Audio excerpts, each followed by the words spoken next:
Chapter 3, Karma Yoga. Arjuna said, O Janardana, O Keshava, why do you urge me to engage in this ghastly warfare, if you think that intelligence is better than fruitive work? My intelligence is bewildered by your equivocal instructions. Therefore, please tell me decisively what is most beneficial for me. The Blessed Lord said, O sinless Arjuna, I have already explained that there are two classes of men who realize the self. Some are inclined to understand him by empirical philosophical speculation, and others are inclined to know him by devotional work. Not by merely abstaining from work can one achieve freedom from reaction, nor by renunciation alone can one attain perfection. All men are forced to act helplessly according to the impulses born of the modes of material nature. Therefore, no one can refrain from doing something, not even for a moment. One who restrains the senses and organs of action, but whose mind dwells on sense objects, certainly deludes himself and is called a pretender. On the other hand, he who controls the senses by the mind and engages his active organs in works of devotion without attachment is by far superior. Perform your prescribed duty, for action is better than inaction. A man cannot even maintain his physical body without work. Work done as a sacrifice for Vishnu has to be performed. Otherwise, work binds one to this material world. Therefore, O son of Kunti, perform your prescribed duties for his satisfaction, and in that way you will always remain unattached and free from bondage. In the beginning of creation, the Lord of all creatures sent forth generations of men and demigods, along with sacrifices for Vishnu, and blessed them by saying, Be thou happy by this yajna, sacrifice, because its performance will bestow upon you all desirable things. The demigods, being pleased by sacrifices, will also please you. Thus nourishing one another, there will reign general prosperity for all. In charge of the various necessities of life, the demigods, being satisfied by the performance of yajna, sacrifice, supply all necessities to man. But he who enjoys these gifts without offering them to the demigods in return is certainly a thief. The devotees of the Lord are released from all kinds of sins because they eat food which is offered first for sacrifice. Others who prepare food for personal sense enjoyment verily eat only sin. All living bodies subsist on food grains, which are produced from rain. Rains are produced by performance of yajna, sacrifice, and yajna is born of prescribed duties. Regulated activities are prescribed in the Vedas, and the Vedas are directly manifested from the Supreme Personality of Godhead. Consequently, the all-pervading transcendence is eternally situated in acts of sacrifice.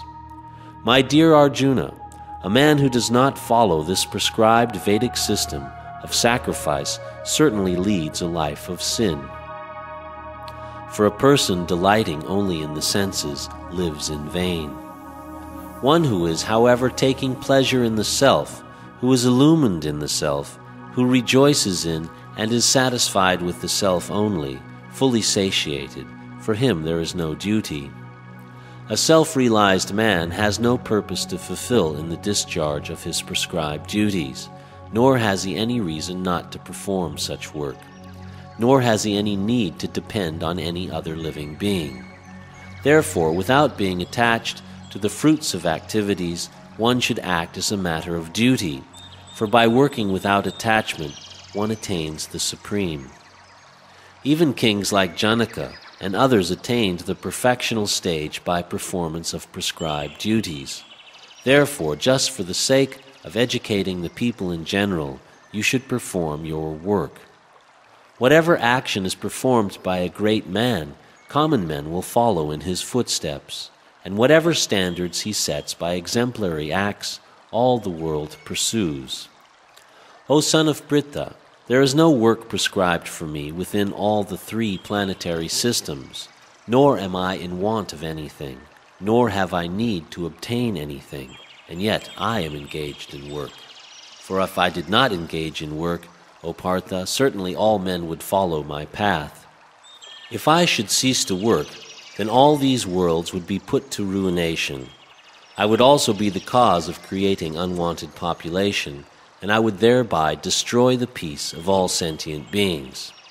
As the ignorant perform their duties with attachment to results, similarly the learned may also act, but without attachment, for the sake of leading people on the right path.